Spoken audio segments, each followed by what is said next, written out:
I think it looks good. Okay. Well, good afternoon, everyone. I'm so happy to be working with my colleagues, Corey Schuler and Craig Turner, on this initiative.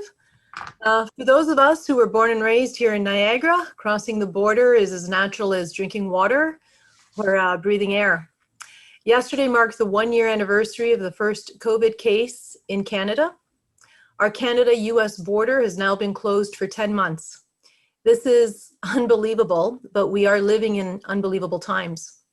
We're so pleased to be able to have this dialogue today and again next week about the impact of the closure, how we're coping and adjusting, and what may be on the horizon. We have a diverse panel for both days, and I'm very interested in hearing their thoughts and their insight. So Craig, I'll throw it to you to get the conversation started. Thanks, Dolores. Thanks, everyone, for being here. We appreciate it. My name is Craig Turner. I'm president of World Trade Center Buffalo, Niagara. As Dolores said, very pleased to present today's program and next week's program with our partners, Dolores with the South Niagara Chambers of Commerce and Corey with the Niagara USA Chamber of Commerce. Looking at the registration list, I'm very pleased. It seems like a really good mix of all three organizations. So I encourage you, whether it's etiquette or not, if you see people on the side that you'd like to say hi to, go ahead and chat to them privately and say hello. We got to get the best out of the networking opportunities we have in the virtual environment. And we just wanted to talk about note two things about event planning, which is very interesting. Obviously, we've moved everything to virtual and aren't really doing in-person events right now. Which is interesting today because with this storm blowing in that we're all experiencing right now, the possibility is we might have canceled today's event or lost most of our people. So there are some pluses to what we're doing here. The other thing that's interesting is we scheduled these two events, I'd say kind of randomly, just looking at mine and Corey's and Dolores's schedule and seeing what works. And little did we know that we were going to plant both sessions right in President Biden's 14-day window for to have a plan on opening the border. So the timing of what we're trying to do here is perfect, and we appreciate you being here with us. So the purpose of the series is really to have a dialogue about the border, which has been closed to non-essential travel for some time now, and for the foreseeable future. We broke the session into two parts. Today is what we're calling loosely a state of the border, where we're going to talk about where we are, what we've experienced, and some ideas for where to go from here. Next week, next Tuesday, same time, we have border users.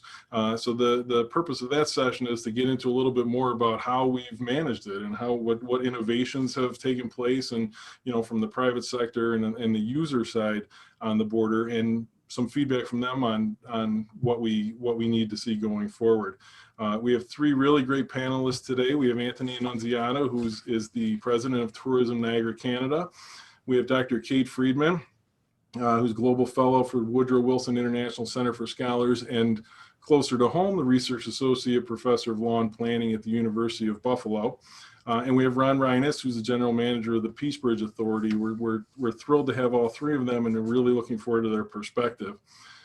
Some quick housekeeping. We're going to keep everybody on mute except for the speakers. This will be a moderated discussion, but we're not going to wait until the end to do the Q&A.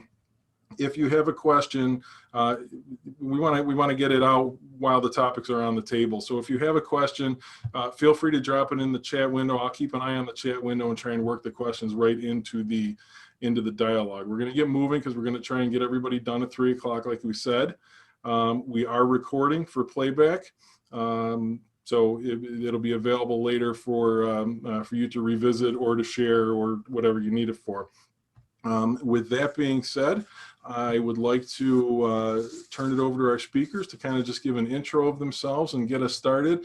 And we will do ladies first. Kate? Oh, hi. Well, good afternoon.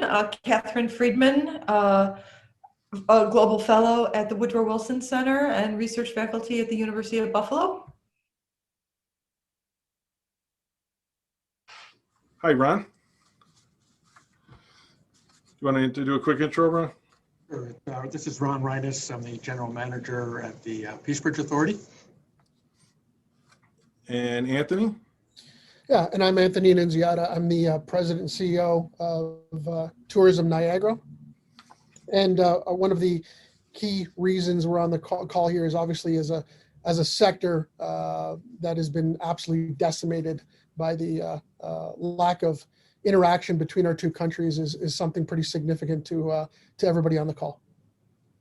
Excellent. Thanks to all three of you. Anthony, I'm gonna come right back to you and continue right on. I want to kind of kick things off today by taking a snapshot look on where we are in the situation from your perspective. We have tourism, we have the bridges, and then we have Kate works on the bigger picture for the region.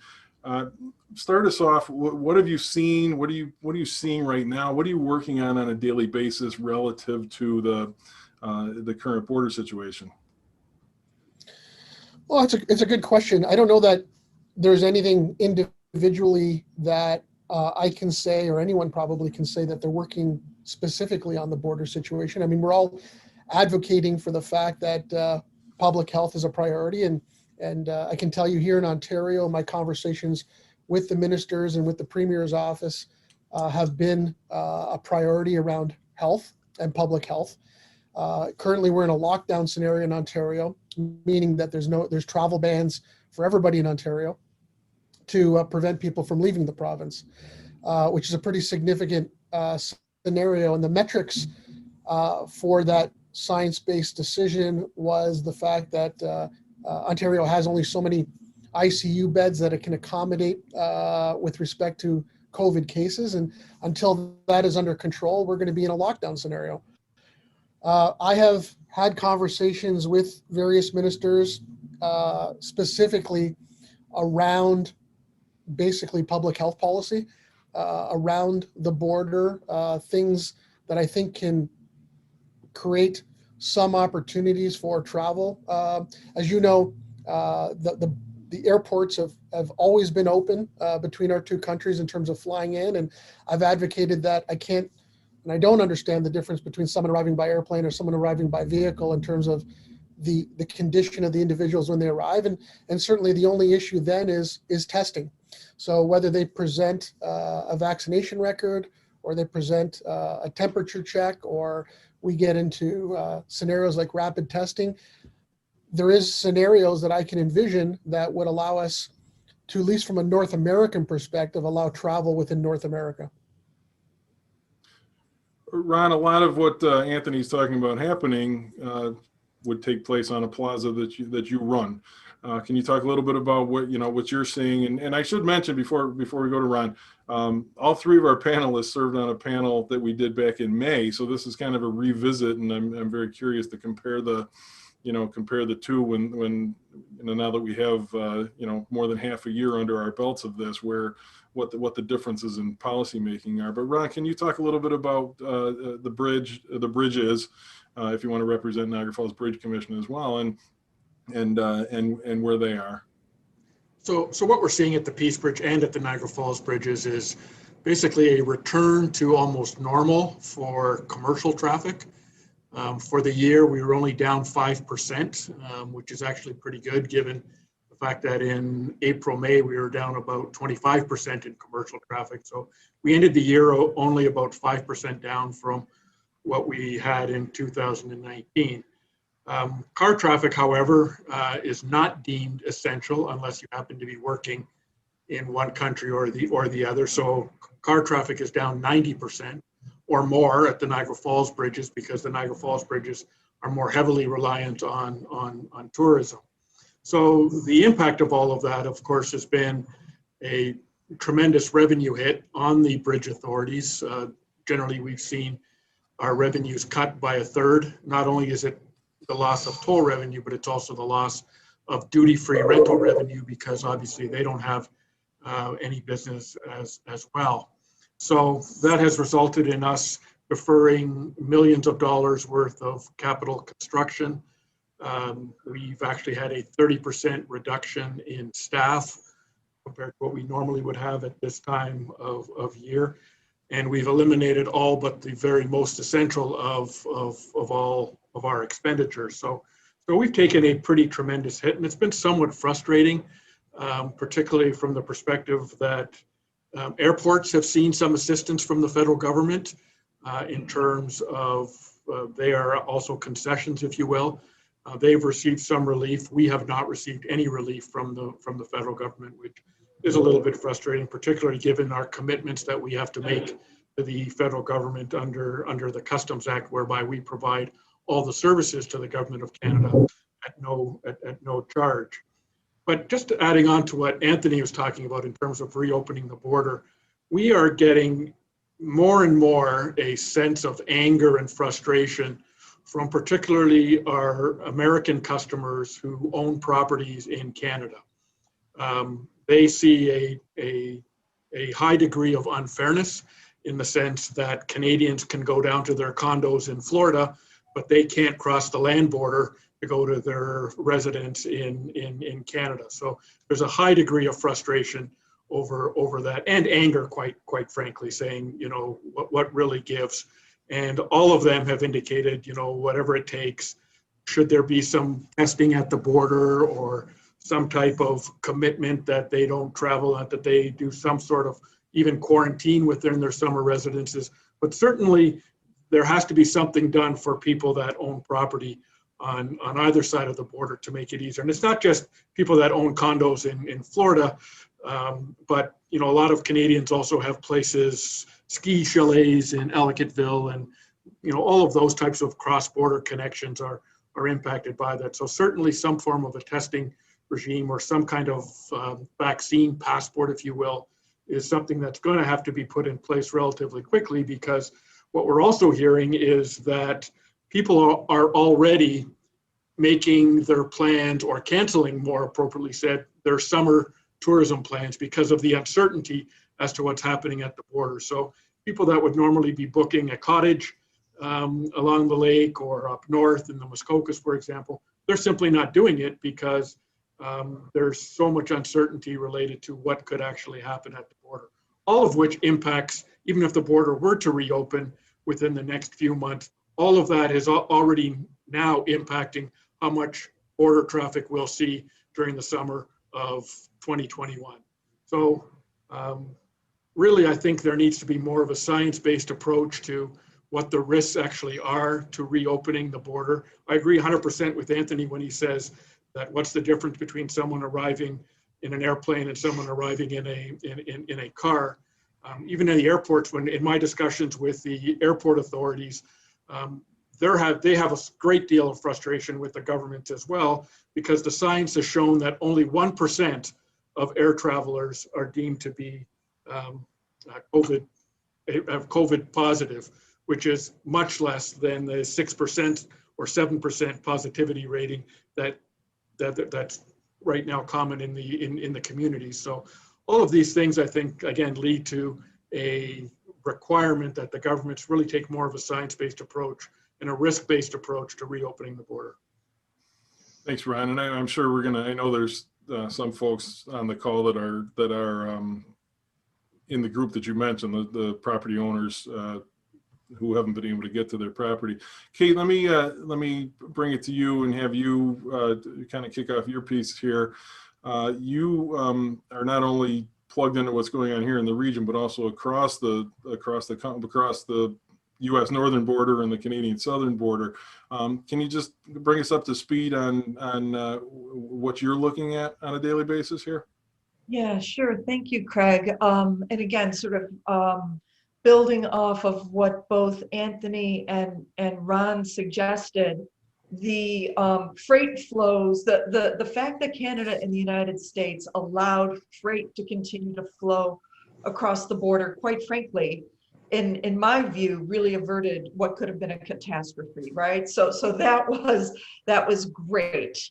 The fact that passenger flows have been so restricted really is having an impact on cross-border regional economies all along the 49th parallel.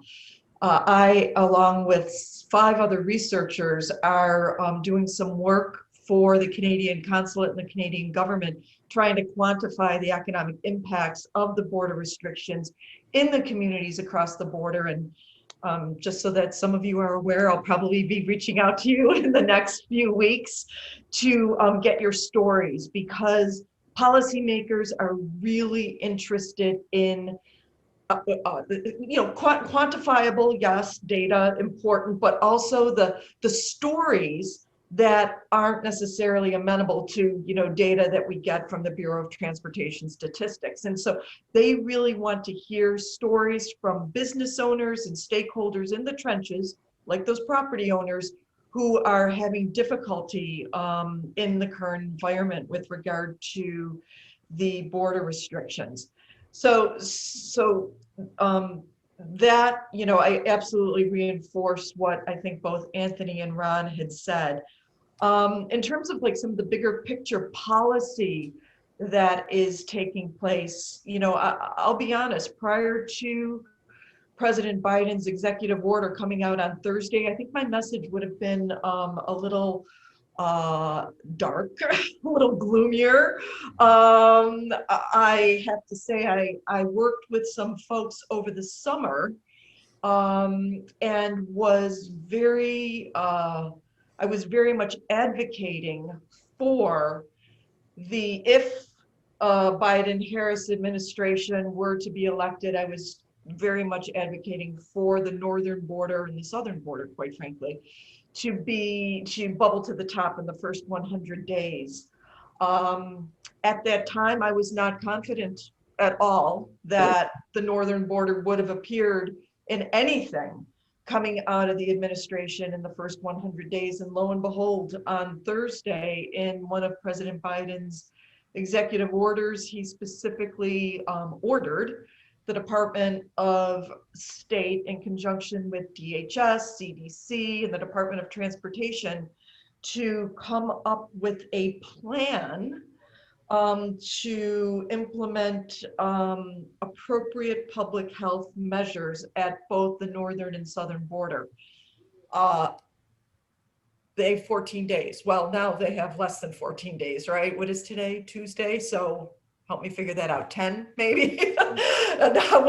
They have to turn around a plan pretty quickly. They have until next week, Thursday, and that will set forth appropriate public health protocols at the border. So whereas you can certainly view that as a layer of bureaucracy, I'm viewing it as a really significant step, and I'm encouraged that it's taking place now. I think we have to sort of monitor that in conjunction with a bill that was passed in December by then President Trump.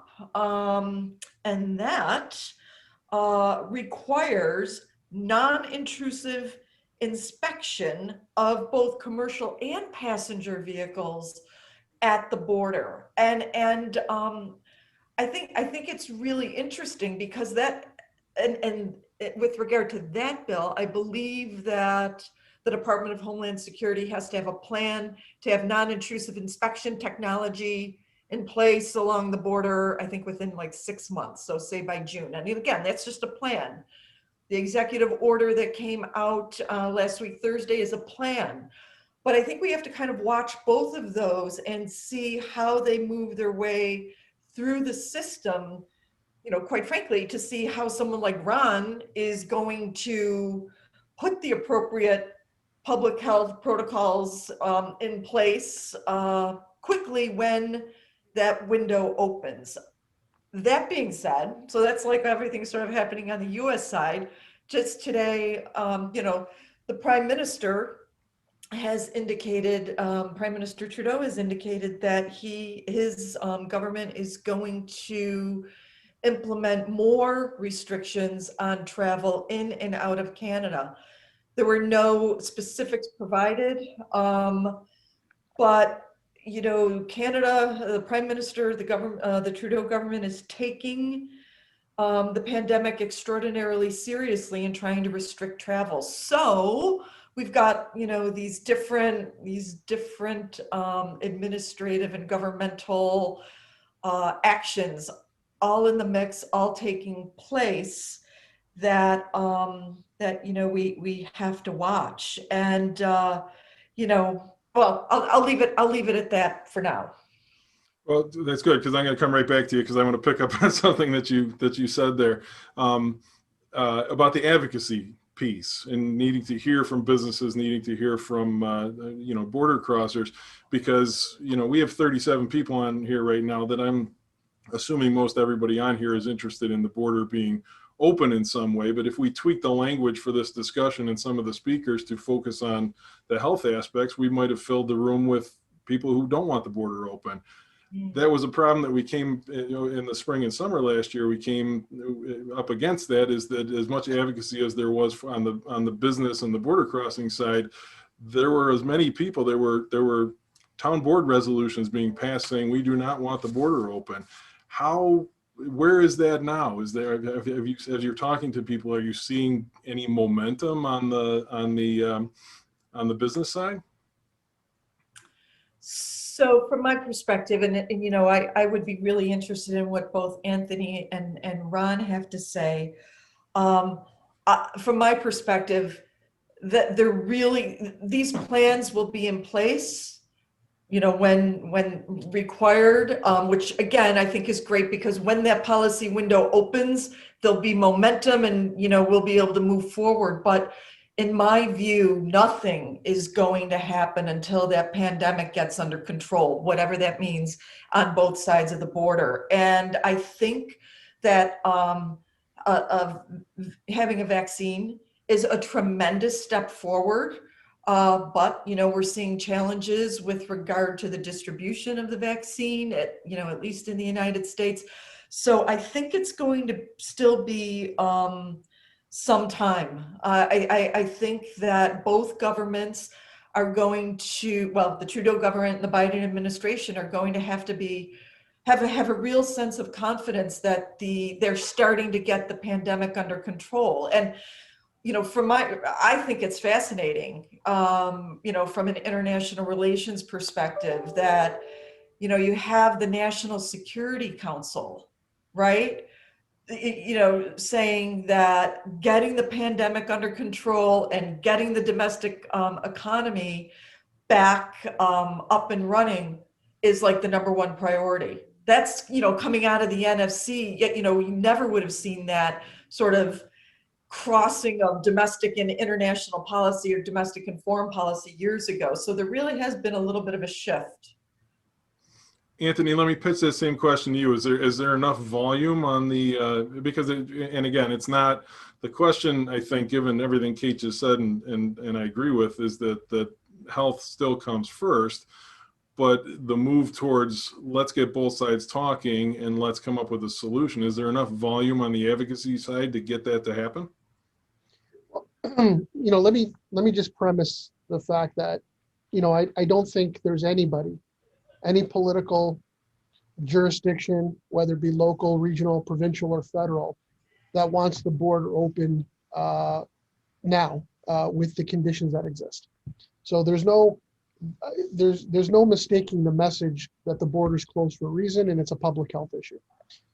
That said, I think unless there is some form of response, and I say a public health response, to allow for the travel to occur in a manner that allows politicians to look at it and say there's a responsible public health practice in place to then provide for this, then I think you can get those voices. For example, I shared with you on another call that in New York State, the governor allowed for the rapid testing to attend the Buffalo Bills games. I thought that was an interesting scenario because it provided for a gathering within a sporting event with numbers that are absolutely not even talked about here in Ontario or in Canada, but provided a solution. In Kansas City, you saw the numbers, and I looked over at someone and said, the virus isn't different in Kansas City as it is in Ontario or in Canada, but they're providing for some solutions for public gatherings. And I think if there's some solutions brought forward, there's some opportunities. I'm not suggesting the borders are going to be open without those, but I think if you're going to create a conversation at all, it has to start with some public policy around public health.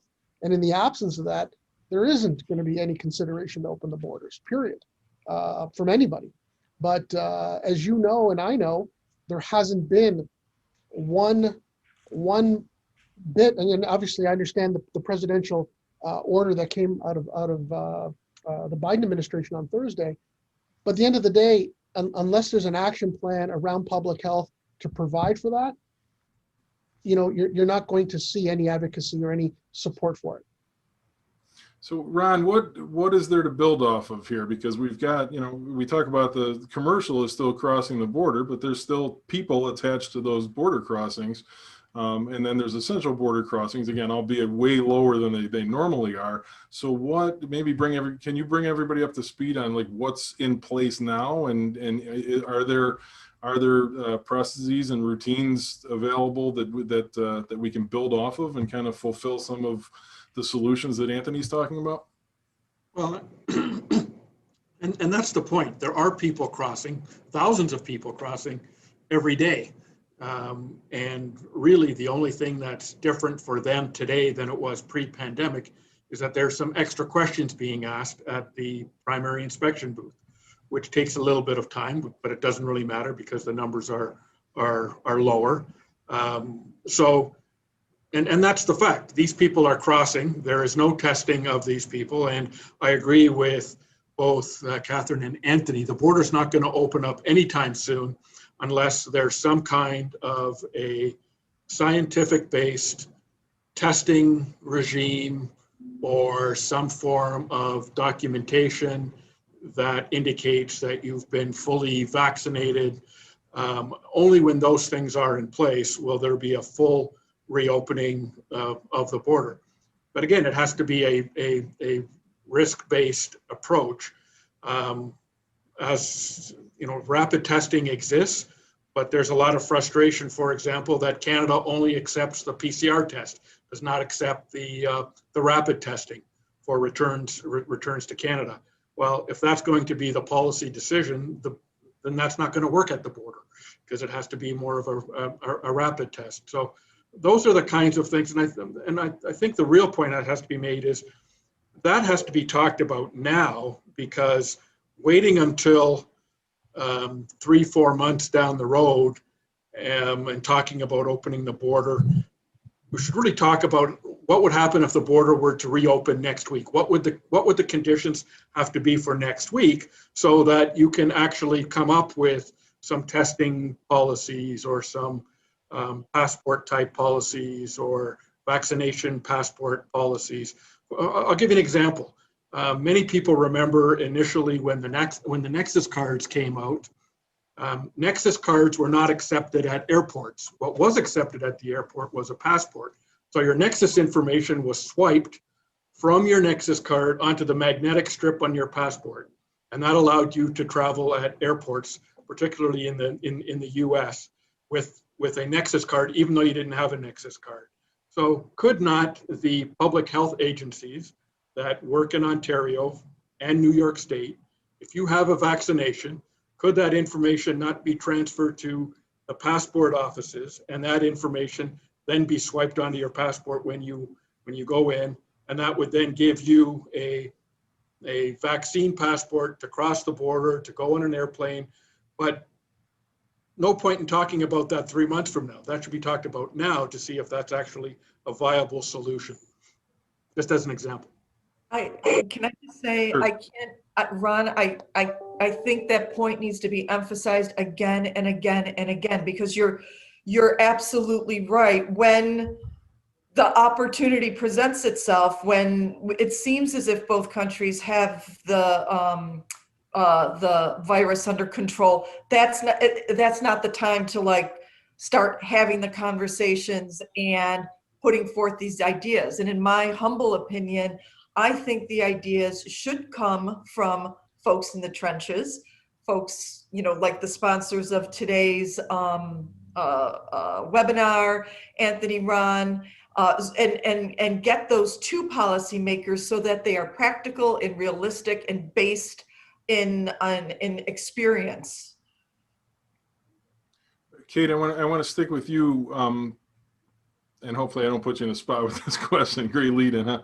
I think most of us on the call would probably agree that the likelihood of these conversations taking place is greater now than it would have been in December, given the leadership of the two countries and their relationships. However, when President Biden announced his 14-day window last week, I think a lot of us expected that there would be a reciprocation that, yes, let's talk. And instead what happened was a shutdown across, across further limitations on the Canadian side, especially on travel. What do you make of that? Where do you see that going from here, having had the conversations you've had over the past year across the border? Yeah, so like any relationship, it's complicated, right? It's complicated. Look, there's certainly, in my view, there has been a reset. The fact that the first phone call that President-elect Biden received was from the Prime Minister. The fact that his first phone call with a foreign leader when he was elected was with the Prime Minister. The fact that President Biden and Prime Minister Trudeau apparently have a very close personal relationship, which I don't think that you can underestimate. Those are all indicators of the Canada and the United States resetting the relationship and operating in a different way than the past 4 years. However, as you just pointed out, they're not going lockstep, right? And the President Biden nixed Keystone.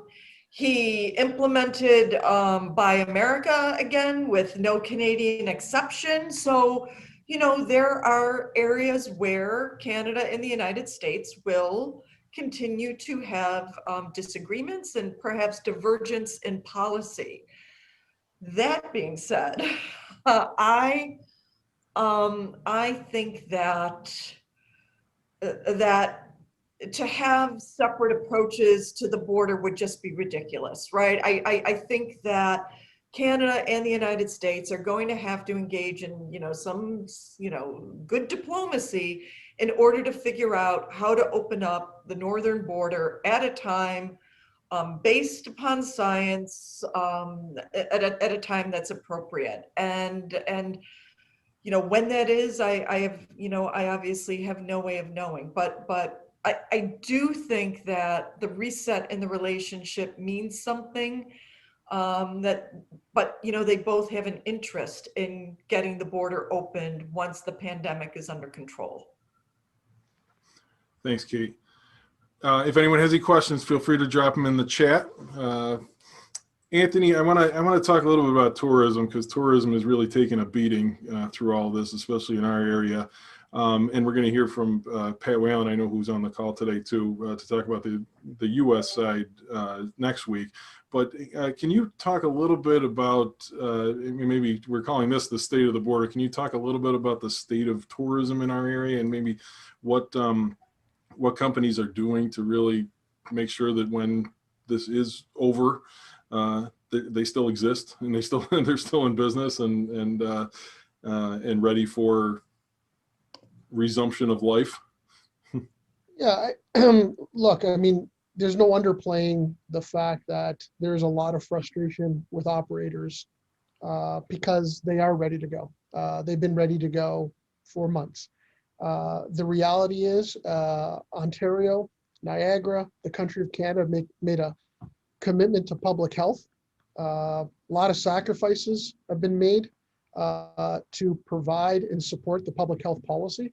Niagara and is no different than the rest of the jurisdictions, and have committed to that scenario and have shut down events preventing tourists from gathering in a non-responsible manner, because I think at the end of the day they want to put public health first, and Niagara wants to put public health first. So there's a lot of willingness to move forward, but only under conditions that provide and put public health first. Nobody wants people to get sick, and no one wants frontline people to get sick.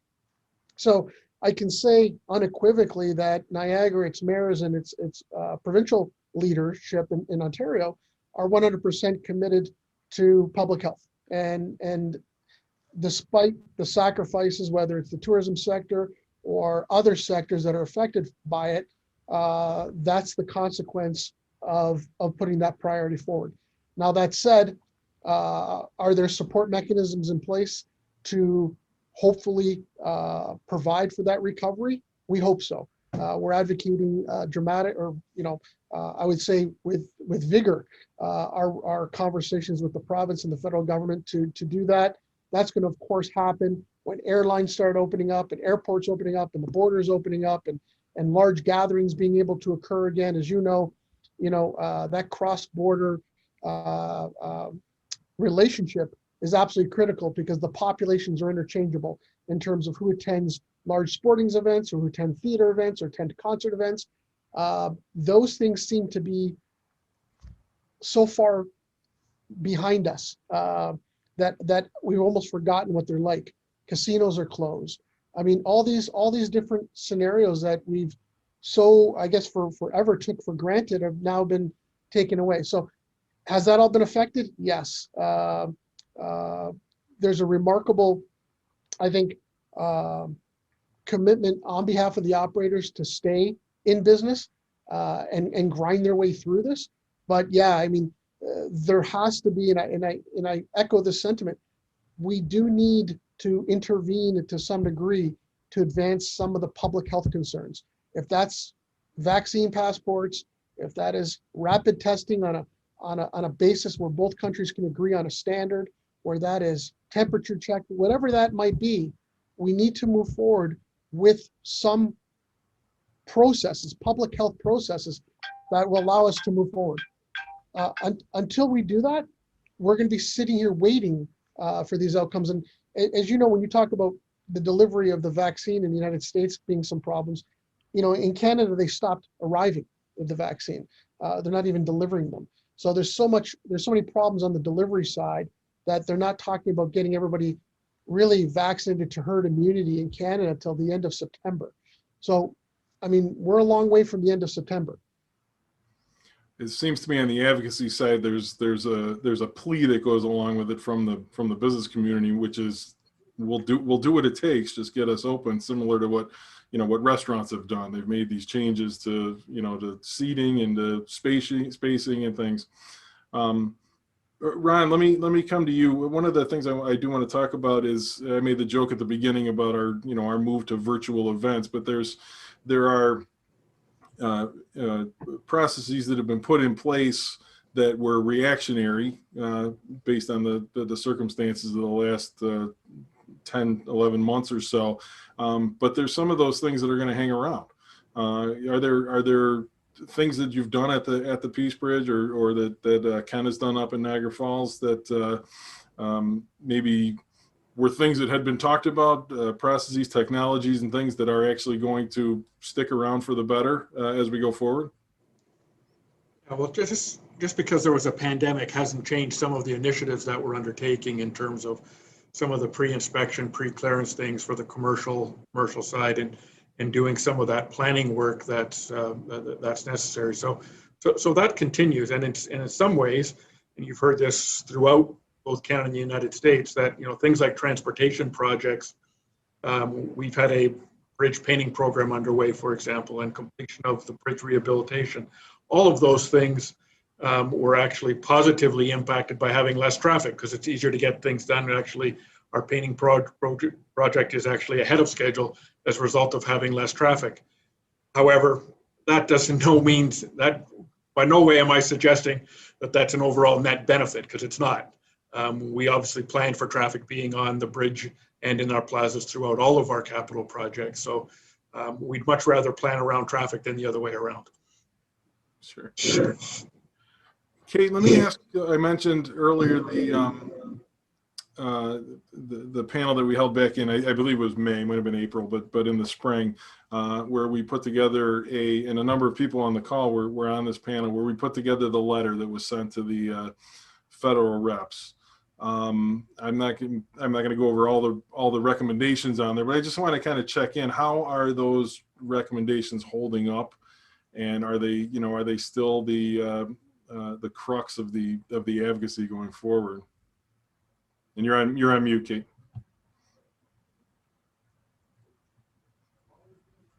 Sorry, I had to cough.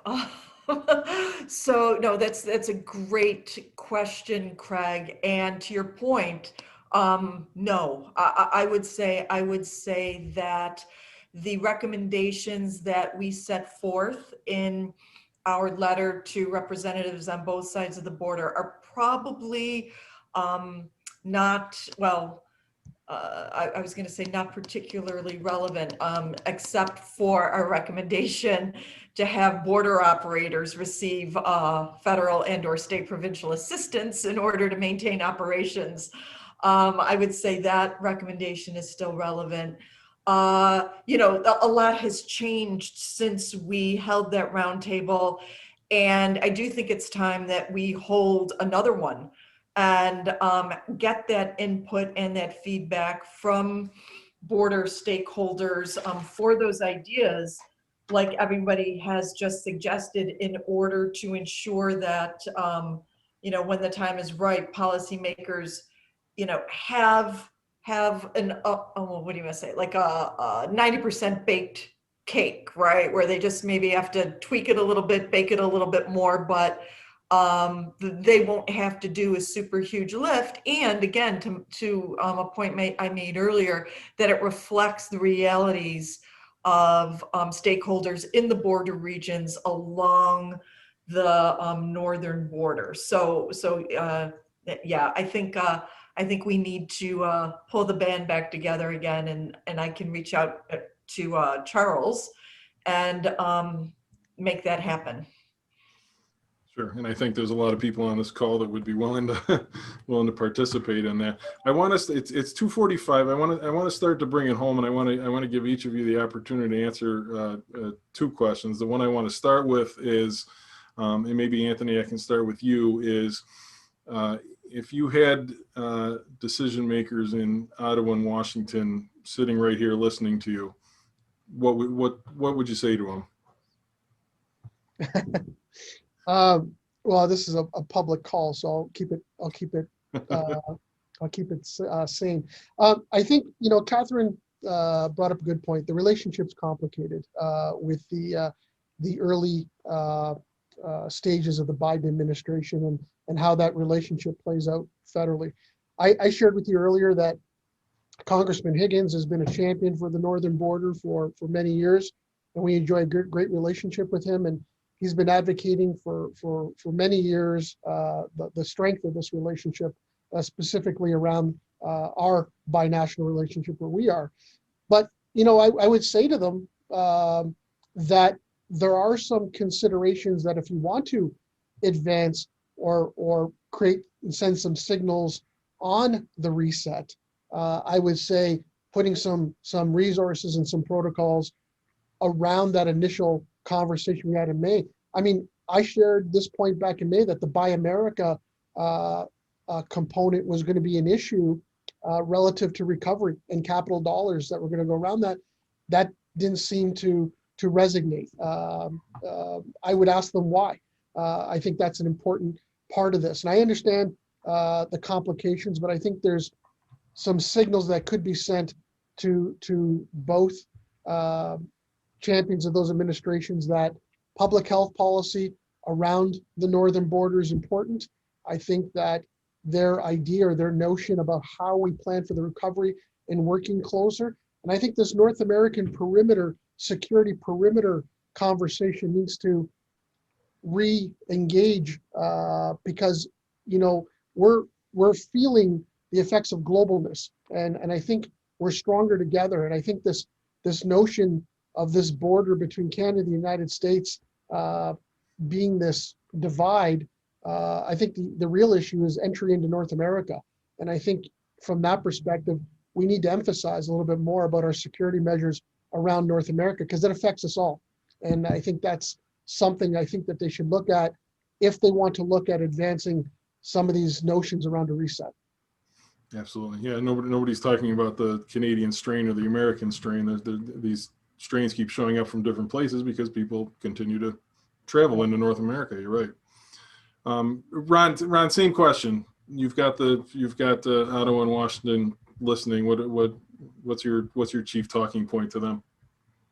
I think I think the key thing I would say is there's got to be a little more flexibility based on good science and the ability to allow some limited movement with the appropriate controls. So like I said before, is there a means by which property owners on either side of the border can at least do some limited travel?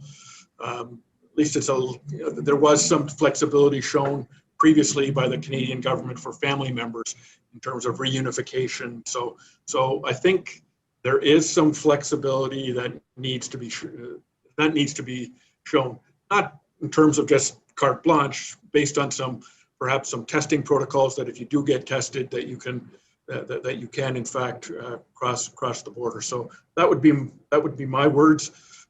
Show some flexibility based on perhaps more of a regional scientific approach. Okay. And it was interesting what you said before about I can cross, but you commit to a certain activity while you're crossing the border. I wonder if that would be an interesting piece to put into a recommendation. Kate, if you want to talk about the same question there, what are you saying? Well, I would actually suggest a couple of different things. I would suggest that we don't wait until the perfect ideal situation, and as Ron suggested, maybe we have a phased in approach, right? Identify based on science very low risk individuals, whatever that means, and allow them to begin to cross the border. So I think a phased in approach would be important. I think that what else would I say to policymakers? Oh, I would actually well, first I'll finish with the federal, and then I do think that there's a role for state and provincial leaders if they were interested. But just going back, one more thing with regard to federal leadership in both countries is, to reactivate or reset the trilateral North American Leaders Summit. This is to Anthony's point. That's something that sort of fell by the wayside during the Trump administration. I think that if the United States sent a signal that it were interested in reestablishing this summit, that would be a great forum for Canada, the US, and Mexico to think about a North American approach. I think the challenge with that is Mexico. Like right now, there are a lot of folks who aren't really optimistic that the US and Mexico are going to have a great relationship over the next 4 years. So that might be a little challenging. But then getting back to the state provincial level, premiers and governors have been working together in other regions to come up with solutions that are under their jurisdiction in order to help ease the border restrictions. Recently Maryland and Ontario came up with an agreement on procurement as a means to get around Buy America, right? So there are creative things that states and provinces can do if the leadership were so inclined. Kate, do you know if PNWAR, I'm assuming they're having these similar conversations, which is the Pacific Northwest Economic Region. Have you spoken with them? Are they working on similar conversations and initiatives? Yeah. Oh, absolutely. I mean, they're just like really, I think, ahead of the pack. They've been, working on this, over the last 8 months or so, coming up with, a lot of different policy recommendations and proposals. Yeah. So, they're working on it. Thanks. So, like I said, we're going to start to wrap this up. I had one more question I wanted to get from everybody, and it's your takeaway to the companies and the people listening today, because we have a few different stakeholder groups. We have tourism, we have business, we have We have the homeowners and a large array of border crossers. Anthony, maybe if I can start with you, your takeaway, really, what should people be watching for? What should people be paying attention for over the next, unfortunately, however long it's going to be, but let's say over the next couple of months, what should they be keeping an eye out for on the border? I think, when you say border, it automatically conjures up the two federal jurisdictions. And I think it allows the province and allows the state of New York to disengage from that conversation. And I'll be honest with you, health is a provincial jurisdiction here in Ontario. And I think if you don't involve Ontario in those discussions, along with the federal discussions, you're not going to have any meaningful conversation. Right. I think the province is an absolute critical player on this, despite the fact it's a border issue. I think if you characterize it as a border issue, they'll become disengaged. I think it's a public health issue. I think we, as a community, and I think we have great relationships as evidenced by this phone call, that the dialogue leads to other conversation. And I think at the end of it, if it's just conversation, I think that's good, but at the end of the day, it's not very meaningful. We're not going to move the needle. I think we have to get and invite some policymakers and decision makers to actually listen to some of these concerns, answer to some of these issues, and advance some of them. Because in the absence of any of this really making its way to those decision makers provincially and federally, and in the state of New York, from the state and the federal government, we're not going to move the needle or provide anything meaningful. We're going to sit and wait and hopefully get to the point where we have herd immunity, and now they can say we've opened the border. But the reality is we've got protocols in place now for travel, as Ron suggested, for commercial traffic, for airport traffic that exist. Let's take those protocols that exist, that work, that have been accepted by both countries, and let's apply them at land border crossings. Thanks, Anthony. Yeah, and there's a lot of damage that can be done by the time you wait for the perfect scenario. Kate, let me ask, and let me get your final comments here to the folks on the call. What should they be thinking about? What should they be paying attention to?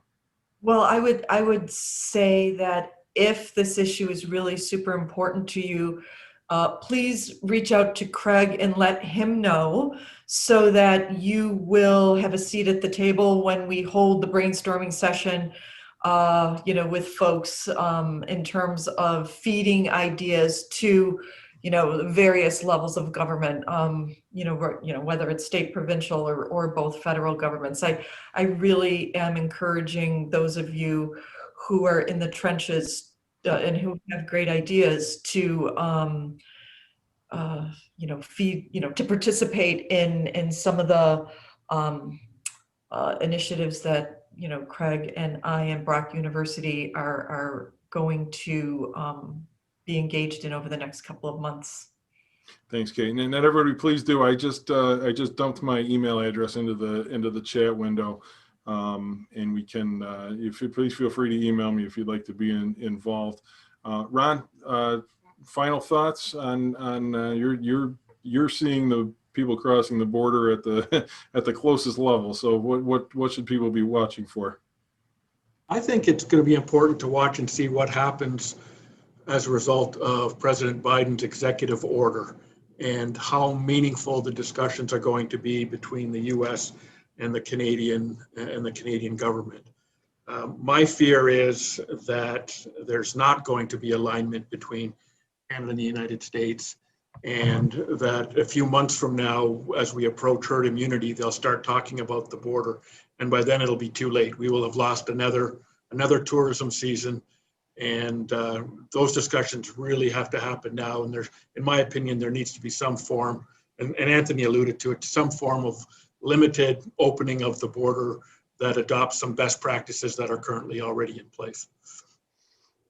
Yeah, I think from folks that I talked to, I think that the interaction this week, even though it wasn't really an interaction, but the Biden's 14-day request for a plan, and then the Prime Minister with the more restrictions on travel coming right after each other. I don't know if they didn't seem like it was any kind of stage politics, but I think it caught people off guard that it wasn't quite as smooth as we might have expected.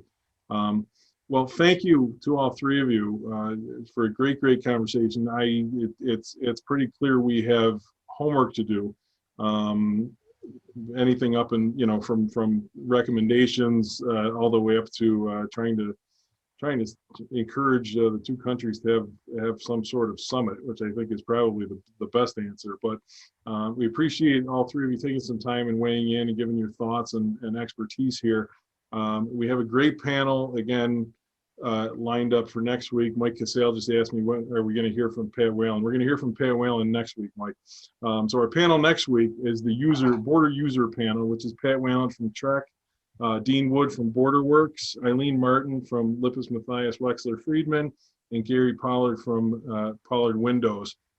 So we're really looking for that different line of questioning, different perspectives, but same topic. So appreciate you being here. Thanks to Dolores at the South Niagara Chambers of Commerce. Thanks to Corey at the Niagara USA Chamber of Commerce. Thanks to all of you from World Trade Center, Buffalo, Niagara.